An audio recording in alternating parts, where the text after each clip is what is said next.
Bismillahirrahmanirrahim. Assalamualaikum warahmatullahi wabarakatuh. Alhamdulillahirabbil alamin. Allahumma shalli ala Muhammad wa ala ali Muhammad. Apa kabar teman-teman semuanya? Bertemu lagi dengan saya di channel Mahkota Hati. Seperti biasa ya, saya tetap berdoa kepada Allah Subhanahu wa taala yang terbaik buat teman-teman semuanya. Semoga hidupnya barokah, rezeki lancar, kemudian yang lagi banyak hutang insyaallah Allah lunaskan hutangnya.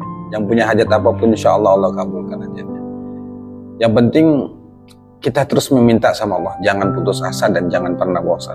Pasti Allah kabulkan di saat yang tepat, yang kita tidak tahu kapan itu waktunya, karena hanya Allah yang tahu semuanya. Baik, seperti biasa ya, jangan lupa bersyukur di kondisi apapun. Buat teman-teman saya, yuk jangan lupa bersyukur. Harus bersyukur. Anda lagi banyak hutang, lagi banyak masalah juga harus bersyukur. Tidak ada alasan untuk tidak bersyukur ya. Jadi apapun kondisinya harus tetap bersyukur, harus tetap semangat.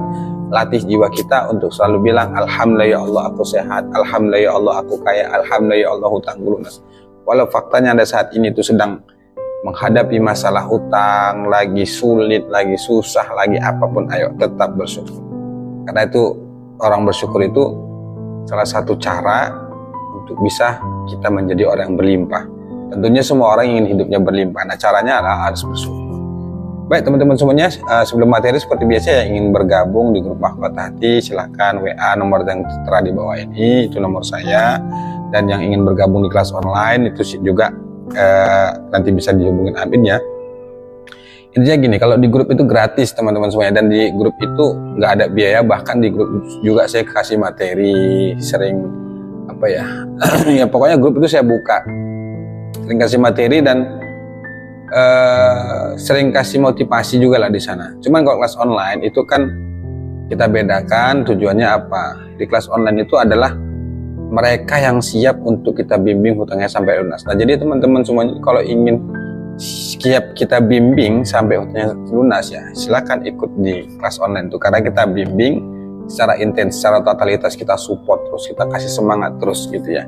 Nah, itu di kelas online. Baik teman-teman semuanya, pokoknya WA aja nomor yang tertiba itu nomor saya. Baik, hari ini saya ingin bahas jawab pertanyaan, yaitu pertanyaan dari sebenarnya pertanyaan ini banyak, bukan hanya dari grup, bukan di grup ya, yang japri ke saya, yang udah bergabung di grup atau yang belum gitu. Ini juga udah lama. Dia nanya itu tentang uang gaib. Apakah ada uang gaib Pak Ustadz? Atau cara lunas dengan utang gaib itu apa benar Pak Ustadz? Kira-kira begitu ya.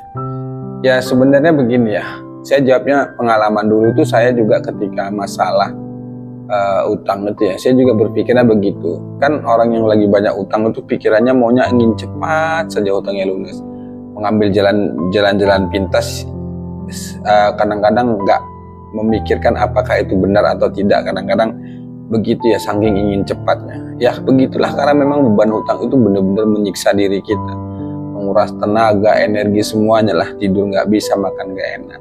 Sampai-sampai dulu itu saya sempat tergiur di medsos, atau kan sekarang banyak ya bertebaran tentang lipat gandakan uang gaib gitu ya. Terus harus syaratnya potong kambing dan lain sebagainya. Itu saya dulu sempat tuh dapat informasi lah seperti itu gitu.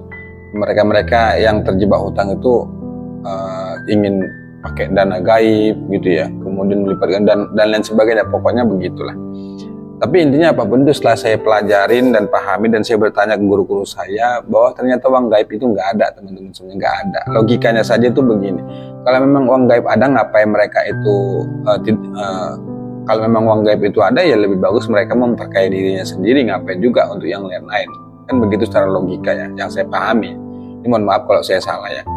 Kemudian dana gaib itu ya menurut saya nggak ada gitu.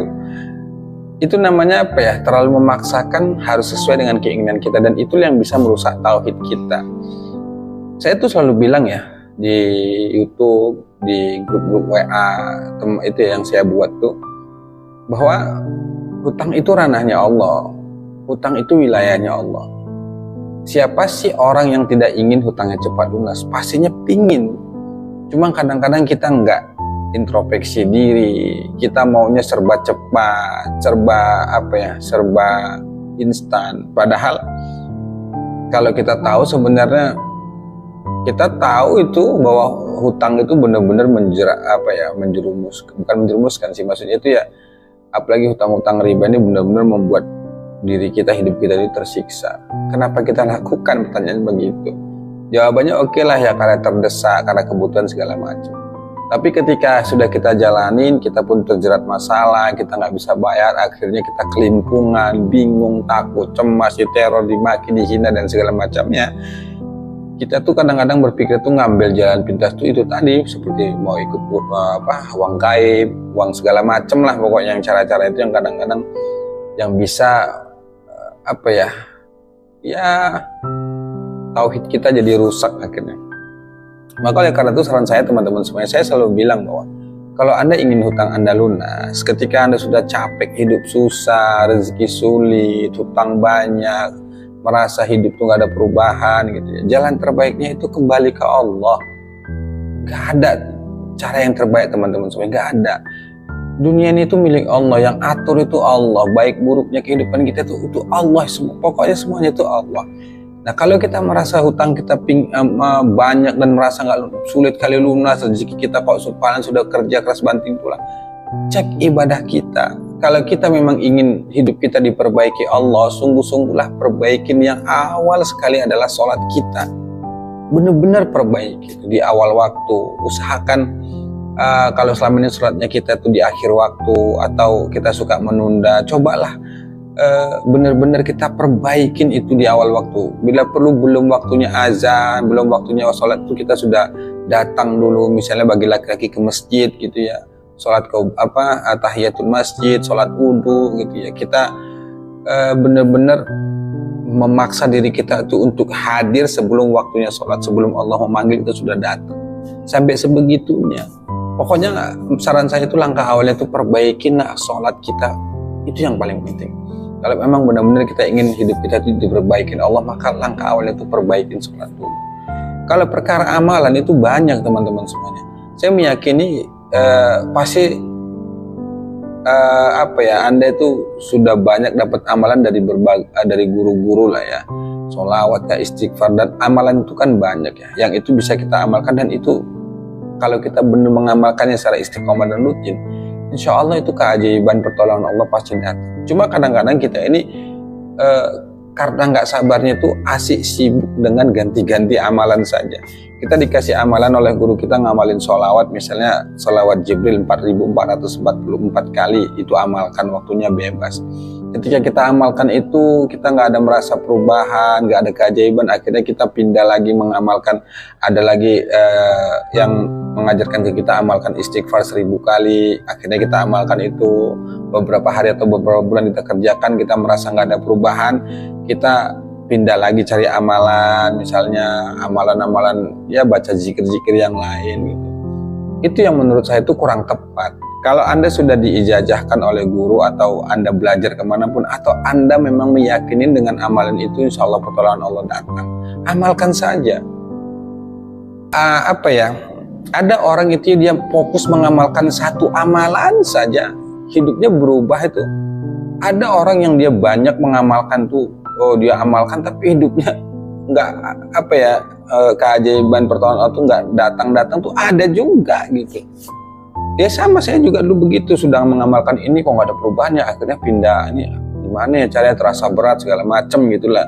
Udah ngamalkan ini nggak juga, akhirnya saya berkesimpulan ya seperti yang saya bahas di YouTube saya ya, bahwa saya fokus itu minta ampun aja sama Allah dengan mengamalkan istighfar 30 hari tanpa putus. Habis sholat istighfar, habis sholat, pokoknya habis sholat apapun, sholat sunat mau sholat wajib itu istighfar, lagi kegiatan sambil berjalan lagi bekerja istighfar dalam arti astagfirullah. Itu saya amalkan, saya latih 30 hari, saya paksa tanpa putus. Alhamdulillah, Masya Allah, pertolongan Allah datang. Apalagi kalau kita bisa mengamalkan amalan itu, dia banyak, kita istiqomah, ini Masya Allah luar biasa. Jadi jangan terlalu sibuk dan jangan terlalu mabuk amalan teman-teman semua. Semua amalan itu baik dan faedahnya, manfaatnya itu sangat luar biasa manakala kita mengamalkannya itu dengan sabar, istiqomah, jangan terburu-buru. Kata Nabi itu, setiap doa seorang hamba itu pasti dikabulkan Allah selagi dia tidak terburu-buru.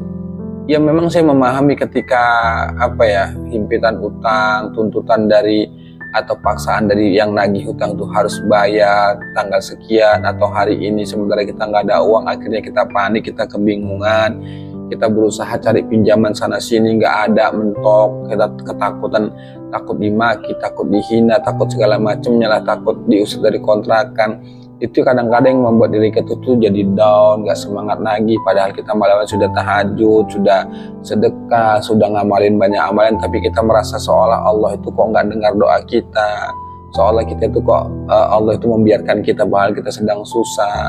Terus kita melihat ada teman-teman yang dia mengamalkan sholawat itu keajaiban datang, sementara kita yang amalkan kok gak dapat gitu. Pokoknya banyak berbagai pertanyaan-pertanyaan yang ada dalam pikiran kita tuh, yang kadang-kadang kita tuh secara nggak sadar itu membuat diri kita tuh jadi down, lemas gitu ya. Kita sudah amalkan kok enggak, mereka amalkan tuh dapat keajaiban pertolongan Allah. Sebenarnya di mana salahnya? Kadang-kadang begitu ya. Bahkan saya juga dulu begitu. Kenapa sih mereka ngamalkan, saya juga ngamalkan, tapi kok mereka dapat keajaiban saya enggak? Gimana sih ini Allah sampai begitu juga? Dan saya memahami itu. Tapi itulah yang membuktikan bahwa memang kita ini nggak punya kuasa, teman-teman. Saya berkali-kali bilang, kenapa saya selalu katakan bahwa kita itu tidak bisa memaksa harus sesuai dengan keinginan kita. Silakan Anda itu mengamalkan sholawat, mengamalkan amalan apapun yang Anda kerjakan, silakan. Berharapnya itu keajaiban, silakan. Tapi jangan serta-merta paksa Allah harus sesuai dengan keinginan kita. Jangan begitu. Amalkan saja. Perkara hasil, perkara bagaimana nanti, itu urusan Allah. Tugas kita itu hanya meminta dan memohon. Selebihnya itu urusan Allah. Nah, kalau teman-teman beramal, mengamalkan satu amalan, tujuannya itu untuk keajaiban, solusi, pertolongan Allah, ya itu bagus. Dan memang kita berdoa mengamalkan sesuatu, misalnya sholawat itu supaya ditolong Allah, dan itu bagus gitu. Tapi pikirannya itu jangan kemana-mana, jangan kesana terus gitu. Soalnya secara nggak sadar itu kita tunggu keajaiban tuh, kita ngamalin misalnya sholawat Jibril 4444 kali kita amalkan, terus kita berpikir, kita tunggu tuh kok datang-datang ya keajaibannya. Atau itu yang sering bertanya ke saya, Pak, saya sudah amalkan apa yang Bapak kerjakan, tapi sampai saat ini belum ada perubahan, belum ada pertolongan Allah. Saya bilang bahwa pertolongan Allah, keajaiban, solusi itu haknya Allah, bukan hak kita. Tugas kita itu hanya yaitu tadi mengamalkan, melakukan yang terbaik, selebihnya Allah. Kalaupun kita sudah berbuat yang terbaik tapi kita merasa belum ada perubahan, belum ada pertolongan Allah, ya kita harus tetap menerima dan ridho, itulah takdir Allah yang terbaik untuk kita, karena Allah lebih tahu dari diri kita. Intinya teman-teman semuanya, di video ini saya ingin sampaikan bahwa jangan putus asa lah untuk terus minta ke Allah di segala kondisi apapun. Kalau teman-teman saat ini merasa down, merasa sudah nggak mampu lagi menghadapi itu semua, sudah lepaskan pikiran itu, lepaskan beban itu ke Allah, nikmati saja. Sudahlah, saya dulu begitu, bahkan sampai sekarang tuh kok banyak beban masalah yang saya hadapi itu, akhirnya saya mulut diam, pikiran tuh berhenti sejenak, hati itu juga menikmatin. Saya hanya katakan la haula wala quwata illa billah, saya pasrahkan segalanya padamu ya Allah. Saya jalani hidup ini, saya lakukan yang terbaik, saya lakukan ibadah sesuai apa yang Kau perintahkan ya Allah. Selebihnya urusan Allah. Sudah. Jadi kita hidup di dunia ini nggak lepas dari yang namanya ujian. Selagi masih hidup di dunia itu pasti ujian, masalah dan cobaan-cobaan yang lain itu pasti kita hadapi, teman-teman. Intinya ayo terus minta ke Allah, terus datang ke Allah, terus minta ampun sama Allah, terus melakukan amal-amal yang terbaik. Insya Allah nanti Allah akan menolong. Dan memang Allah Maha Penolong. Pertanyaannya sekarang, kalau kita bukan ke Allah mintanya, mau kemana? Mau kemana teman-teman semuanya? Anda ngamalkan sholawat, istighfar, tahajud dan segala macamnya, itu bukan hanya sebatas di dunia.